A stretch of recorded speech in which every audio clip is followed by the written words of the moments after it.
નમસ્કાર વિદ્યાર્થી મિત્રો, સ્વાગત છે તમારું આપણી YouTube ચેનલ જીકે વિથ ગુજરાતીમાં। તો વિદ્યાર્થી મિત્રો, આજે આપણે સ્પર્ધાત્મક પરીક્ષાઓમાં ખૂબ જ મહત્વ ધરાવતા કરંટ અફેર વિષય પર ચર્ચા કરવાના છીએ, જેમાં આજથી આપણે દરેક મહિનાના 15 દિવસના કરંટ અફેરના મોસ્ટ IMP પ્રશ્નોના વિડિયો આપણી YouTube ચેનલમાં મૂકવાના છીએ, જેમાં આજે આપણે 1 જાન્યુઆરી 2026 થી 15 જાન્યુઆરી 2026 સુધીનું કરંટ અફેર લાવ્યા છીએ, જે તમને આવનારી કોન્સ્ટેબલ, CCE અને GPSC ની પરીક્ષાઓમાં ખૂબ જ મહત્વનું સાબિત થશે। તો વિડિયોને છેલ્લે સુધી જોજો અને ચેનલને સબસ્ક્રાઇબ કરવાનું ભૂલતા નહીં। તો ચાલો શરૂઆત કરીએ। પ્રશ્ન 1, તાજેતરમાં ગુજરાતના કયા સ્થળેથી વાઘ દેખાયાની પુષ્ટિ થયા બાદ ગુજરાતને ફરીથી વાઘની હાજરી ધરાવતા રાજ્ય તરીકે ઔપચારિક માન્યતા મળી છે? જવાબ: રતનમહાલ અભયારણ્ય। પ્રશ્ન 2, વાઘનું વૈજ્ઞાનિક નામ શું છે? જવાબ: પેન્થેરા ટાઇગ્રિસ। પ્રશ્ન 3, વર્તમાનમાં કયા રાજ્યમાં જાહેર ખાનગી ભાગીદારી PPP મોડેલ હેઠળ દેશની પ્રથમ મેડિકલ કોલેજ સ્થાપવામાં આવી? જવાબ: મધ્યપ્રદેશ। પ્રશ્ન 4, 2026 થી 2029ના કાર્યકાળ માટે badminton world federation BWF athletes કમિશનના અધ્યક્ષ તરીકે કોને ચૂંટવામાં આવ્યા છે? જવાબ: PV સિંધુ। પ્રશ્ન 5, વિશ્વની સૌથી પ્રાચીન પર્વતમાળા કઈ છે જે તાજેતરમાં ચર્ચામાં રહી હતી? જવાબ: અરવલ્લી પર્વતમાળા। પ્રશ્ન 6, અરવલ્લી કયા પ્રકારની પર્વતમાળાનું ઉદાહરણ છે? જવાબ: ગીડ પર્વતમાળા।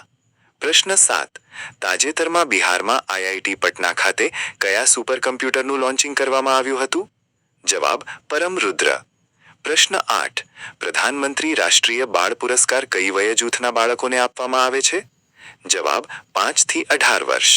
પ્રશ્ન 9, અંડર 19 ક્રિકેટ વર્લ્ડ કપ 2026માં ભારતીય ટીમના કેપ્ટન તરીકે કોની પસંદગી કરવામાં આવી છે? જવાબ: આયુષ માત્રે। પ્રશ્ન 10, ડિસેમ્બર 2025માં સમુદ્ર આધારિત પરમાણુ પ્રતિરોધને મજબૂત બનાવવા માટે INS અરીઘાત પરથી કઈ મિસાઇલનું સફળતાપૂર્વક પરીક્ષણ કરવામાં આવ્યું હતું? જવાબ: K4। પ્રશ્ન 11, GDPનું પૂરું નામ જણાવો? જવાબ: gross domestic product. Gross domestic product. પ્રશ્ન 12, તાજેતરમાં રાષ્ટ્રપતિ શ્રીમતી દ્રૌપદી મુર્મુએ INS વાઘશીર સબમરીનમાં સફર કરી હતી। આ સબમરીન કયા ક્લાસ વર્ગની શ્રેણીની છઠ્ઠી સબમરીન છે? જવાબ: સ્કોર્પિયન। પ્રશ્ન 13, તાજેતરમાં કઈ ભારતીય વિમેન્સ ક્રિકેટરે વિમેન્સ T20 આંતરરાષ્ટ્રીય ક્રિકેટમાં સૌથી વધુ વિકેટ લેવાનો રેકોર્ડ બનાવ્યો છે? જવાબ: સુશ્રી દીપ્તિ શર્મા। પ્રશ્ન 14, કયા દિવસે વૈશ્વિક પરિવાર દિવસની ઉજવણી કરવામાં આવે છે? જવાબ: 1 જાન્યુઆરી। પ્રશ્ન 15, ભારતીય કૃત્રિમ બુદ્ધિમત્તા AI સંશોધન સંગઠન IAIROની સ્થાપના કરનાર ભારતનું પ્રથમ રાજ્ય કયું બન્યું છે? જવાબ: ગુજરાત। પ્રશ્ન 16, કયું રાજ્ય ખાદ્યમાં પ્રગતિશીલ રચના કરનાર ભારતનું પ્રથમ રાજ્ય બન્યું છે? જવાબ: આસામ। પ્રશ્ન 17, તાજેતરમાં કયા દેશે જાહેરાત કરી હતી કે અમેરિકાના રાષ્ટ્રપતિ ડોનાલ્ડ ટ્રમ્પને 2026માં નવા બનાવેલા શાંતિ શ્રેણીમાં તેનો સર્વોચ્ચ નાગરિક સન્માન એનાયત કરશે? જવાબ: ઇઝરાયેલ। પ્રશ્ન 18, તાજેતરમાં ભારત-પાકિસ્તાન વચ્ચે પરમાણુ સ્થાપન યાદીનું કેટલામી વખત વાર્ષિક આદાન-પ્રદાન કરવામાં આવ્યું? જવાબ: 35મી વખત। પ્રશ્ન 19, તાજેતરમાં કઈ સંસ્થા દ્વારા પિનાકા લોંગ રેન્જ ગાઇડેડ રોકેટનું ઉડાન પરીક્ષણ સફળતાપૂર્વક હાથ ધરાયું હતું? જવાબ: સંરક્ષણ સંશોધન અને વિકાસ સંગઠન DRDO। પ્રશ્ન 20, તાજેતરમાં ગુજરાતના નવા ઇન્ચાર્જ DGP તરીકે કોની નિમણૂક કરવામાં આવી છે? જવાબ: શ્રી KLN રાવ। પ્રશ્ન 21, એમેઝોનની ડંખ વગરની મધમાખીઓને કયા દેશ દ્વારા કાનૂની અધિકારો આપવામાં આવ્યા છે? જવાબ: પેરુ। પ્રશ્ન 22, ભારતનું કયું શહેર 70 થી 80 લાખની વસ્તી ધરાવતા શહેરોની કેટેગરીમાં દેશનું પ્રથમ ઝૂંપડપટ્ટી મુક્ત શહેર બનવા તૈયાર છે? જવાબ: સુરત। પ્રશ્ન 23, વિશ્વ બ્રેલ દિવસની ઉજવણી કયા દિવસે કરવામાં આવે છે? જવાબ: 4 જાન્યુઆરી। પ્રશ્ન 24, મહારાષ્ટ્રના કયા જિલ્લામાં કિસમિસ સંશોધન કેન્દ્ર સ્થાપિત કરવામાં આવશે? જવાબ: સાંગલી જિલ્લામાં. પ્રશ્ન 25. 1 જાન્યુઆરી 2026ના રોજ બલ્ગેરિયાએ સત્તાવાર ચલણ યુરોને અપનાવ્યું. તે યુરોઝોનનું કેટલામું સભ્ય બન્યું છે? જવાબ: 21મું. પ્રશ્ન 26. ગ્રામીણ અને કૃષિ જીવનને પ્રતિબિંબિત કરતા હિન્દી સાહિત્યમાં યોગદાન બદલ કોને IFFCO સાહિત્ય સન્માન 2025 એનાયત કરવામાં આવ્યો છે? જવાબ: મૈત્રેયી પુષ્પા. પ્રશ્ન 27. ભારતમાં સૌપ્રથમ ઇલેક્ટ્રિક ટ્રેન કયા વર્ષમાં અને કયા રૂટ પર દોડી હતી? જવાબ: 1925માં બોમ્બે વિક્ટોરિયા ટર્મિનલથી કુર્લા હાર્બર. પ્રશ્ન 28. તાજેતરમાં ભારત કયા દેશને પાછળ છોડીને વિશ્વનો સૌથી મોટો ચોખા ઉત્પાદક દેશ બન્યો છે? જવાબ: ચીન. પ્રશ્ન 29. તાજેતરમાં વડાપ્રધાન શ્રી નરેન્દ્રભાઈ મોદીએ કયા સ્થળે પ્રદર્શિત સાંસ્કૃતિક સંકુલમાં ભગવાન બુદ્ધના પવિત્ર પીપરાવા અવશેષોના ભવ્ય આંતરરાષ્ટ્રીય પ્રદર્શનનું ઉદ્ઘાટન કર્યું હતું? જવાબ: નવી દિલ્હી. પ્રશ્ન 30. જાન્યુઆરી 2026માં અમેરિકાએ વેનેઝુએલામાં કરેલી લશ્કરી કાર્યવાહીનું નામ શું હતું? જવાબ: ઓપરેશન એબ્સોલ્યુટ રિઝોલ્વ. પ્રશ્ન 31. વિશ્વમાં સૌથી વધુ ક્રૂડ ઓઇલનો ભંડાર કયા દેશ પાસે છે? જવાબ: વેનેઝુએલા. પ્રશ્ન 32. ભારતની પ્રથમ હાઇડ્રોજન સંચાલિત ટ્રેન કયા રાજ્યમાં દોડશે? જવાબ: હરિયાણા. પ્રશ્ન 33. તાજેતરમાં ચર્ચામાં રહેલ ઓરેશનિક મિસાઇલ કયા દેશ દ્વારા વિકસિત કરવામાં આવેલી છે? જવાબ: રશિયા. પ્રશ્ન 34.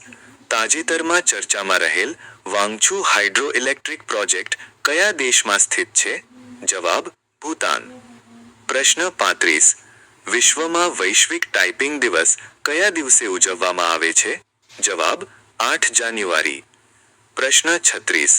તાજેતરમાં કયો દેશ માર્ગ બાંધકામમાં બાયોબિટ્યુમેનનું વ્યાપારી ઉત્પાદન કરનાર વિશ્વનો પ્રથમ દેશ બન્યો છે? જવાબ: ભારત. પ્રશ્ન 37. પશ્ચિમ ઘાટ ઇકોલોજી એક્સપર્ટ પેનલ કમિશનની નિમણૂક કોની અધ્યક્ષતામાં કરી હતી? જવાબ: માધવ ગાડગિલ. પ્રશ્ન 38. તાજેતરમાં ચર્ચામાં રહેલ apparel expert promotion council AEPC કયા મંત્રાલય હેઠળ કાર્ય કરે છે? જવાબ: કાપડ મંત્રાલય. પ્રશ્ન 39. સંયુક્ત રાષ્ટ્ર દ્વારા કયા વર્ષને રેન્જલેન્ડ્સ અને પશુપાલકો માટેનું આંતરરાષ્ટ્રીય વર્ષ તરીકે જાહેર કરવામાં આવ્યું છે? જવાબ: 2026. પ્રશ્ન 40. ભારતમાં કયા દિવસે પ્રવાસી ભારતીય દિવસની ઉજવણી થાય છે? જવાબ: 9 જાન્યુઆરી. પ્રશ્ન 41. કિઇમ્પાન્યોર ભારતનો પ્રથમ બાયોકેપિટલ જિલ્લો બનવા તૈયાર છે તે કયા રાજ્યમાં સ્થિત છે? જવાબ: અરુણાચલ પ્રદેશ. પ્રશ્ન 42. UIDAI આધાર સેવા દ્વારા લોન્ચ કરાયેલ માસ્કોટનું નામ શું છે? જવાબ: ઉદેઈ. પ્રશ્ન 43. તાજેતરમાં કયા રાજ્યની નાગોરી અશ્વગંધાને GI ટેગ મળ્યો છે? જવાબ: રાજસ્થાન. પ્રશ્ન 44. ભારતમાં વિશ્વ દિવસ તરીકે કયો દિવસ ઉજવાય છે? જવાબ: 14 સપ્ટેમ્બર. પ્રશ્ન 45. વિશ્વ હિન્દી દિવસ તરીકે કયો દિવસ ઉજવાય છે? જવાબ: 10 જાન્યુઆરી. પ્રશ્ન 46. સોમનાથ પર થયેલા પ્રથમ હુમલાને કેટલા વર્ષ પૂર્ણ થતા અખૂટ આસ્થાને ઉજવવા માટે સોમનાથ સ્વાભિમાન પર્વનું આયોજન થયું હતું? જવાબ: 1000 વર્ષ પૂર્ણ થતા. પ્રશ્ન 47. ગુડુમ્બાજા નૃત્ય કયા રાજ્યનું લોકનૃત્ય છે? જવાબ: મધ્યપ્રદેશ. પ્રશ્ન 48. ભારતની પ્રથમ સંપૂર્ણપણે પેપરલેસ જિલ્લા કોર્ટનું કયા રાજ્યમાં ઉદ્ઘાટન કરવામાં આવ્યું છે? જવાબ: કેરળ. પ્રશ્ન 49. વર્ષ 2025માં ભારતમાં કયા રાજ્યમાં વાઘના મૃત્યુની સંખ્યા સૌથી વધુ નોંધાઈ હતી? જવાબ: મધ્યપ્રદેશ. પ્રશ્ન 50. કયા બે દેશો વચ્ચે એશિઝ ટેસ્ટ ક્રિકેટ શ્રેણી રમાય છે? જવાબ: ઓસ્ટ્રેલિયા અને ઇંગ્લેન્ડ. પ્રશ્ન 51. 72મી રાષ્ટ્રીય વોલીબોલ ટુર્નામેન્ટ કયા સ્થળે યોજાઈ હતી? જવાબ: વારાણસી. પ્રશ્ન 52. તાજેતરમાં મુખ્યમંત્રી શ્રી ભૂપેન્દ્રભાઈ પટેલે કેન્સરની સારવાર અને તપાસ માટે કઈ વાનનું ઉદ્ઘાટન કર્યું હતું? જવાબ: આશાવાન. પ્રશ્ન 53. રાષ્ટ્રીય યુવા દિવસ તરીકે કયો દિવસ ઉજવાય છે? જવાબ 12 જાન્યુઆરી. પ્રશ્ન 54. તાજેતરમાં કયા શહેરમાં vibrant Gujarat regional conference Saurashtra 2026 યોજાઈ હતી? જવાબ રાજકોટ ખાતે. પ્રશ્ન 55. તાજેતરમાં જસ્ટિસ રજની મોહિતે કયા રાજ્યની હાઈકોર્ટના પ્રથમ મહિલા મુખ્ય ન્યાયાધીશ બન્યા છે? જવાબ મેઘાલય. પ્રશ્ન 56. તાજેતરમાં શ્રી ફ્રેડરિક મર્ઝ ભારતની મુલાકાતે આવ્યા હતા. તેઓ કોણ છે? જવાબ જર્મનીના ચાન્સેલર.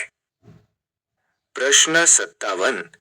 તાજેતરમાં ઇસરોનું PSLV C-62 મિશન ત્રીજા તબક્કામાં ટેકનિકલ ખામીના કારણે નિષ્ફળ ગયું હતું, જેમાં વિવિધ ઉપગ્રહો સાથે આ મિશનનો મુખ્ય ઉપગ્રહ કયો હતો? જવાબ અન્વેષા EOS-01. પ્રશ્ન 58. કઈ સંસ્થા દ્વારા પરમ શક્તિ સુપર કોમ્પ્યુટિંગ સુવિધાનું ઉદ્ઘાટન કરવામાં આવ્યું હતું? જવાબ IIT મદ્રાસ. પ્રશ્ન 59. ભારતીય થલ સેના દિવસ તરીકે કયો દિવસ ઉજવાય છે? જવાબ 15 જાન્યુઆરી. પ્રશ્ન 60. તાજેતરમાં કઈ ગ્રામીણ બેંકે ભારતની પ્રથમ સંપૂર્ણપણે સૌર સંચાલિત ATM વાન લોન્ચ કરી છે? જવાબ ત્રિપુરા ગ્રામીણ બેંક. પ્રશ્ન 61. 15 જાન્યુઆરી 2026ના રોજ કેટલામો થલ સેના દિવસની ઉજવણી કરવામાં આવી? જવાબ 78મો. પ્રશ્ન 62. થલ સેના દિવસ નિમિત્તે કયા સ્થળે આર્મી પરેડ યોજાઈ હતી? જવાબ જયપુર. પ્રશ્ન 63. ગુજરાતમાં ઉત્તરાયણ પર્વ નિમિત્તે કયું અભિયાન ચલાવવામાં આવે છે? જવાબ કરુણા અભિયાન. પ્રશ્ન 64. ભારતમાં બ્રિક્સ પ્રેસિડેન્સી 2026નો લોગો ભારતના કયા રાષ્ટ્રીય પ્રતીકથી પ્રેરિત બનાવવામાં આવ્યો છે? જવાબ કમળ. તો વિદ્યાર્થી મિત્રો, આ હતું જાન્યુઆરી મહિનાના પ્રથમ 15 દિવસનું મોસ્ટ IMP કરંટ અફેર્સ, જે તમને આવનારી તમામ સ્પર્ધાત્મક પરીક્ષાઓમાં ખૂબ જ ઉપયોગી રહે તેવી ખૂબ ખૂબ શુભેચ્છાઓ. અને જો આપનો વિડીયો પસંદ આવ્યો હોય તો લાઈક, શેર અને સબસ્ક્રાઇબ કરવાનું ભૂલતા નહીં. તો મળીએ આવતા વિડીયોમાં. ત્યાં સુધી જય હિન્દ, જય ભારત.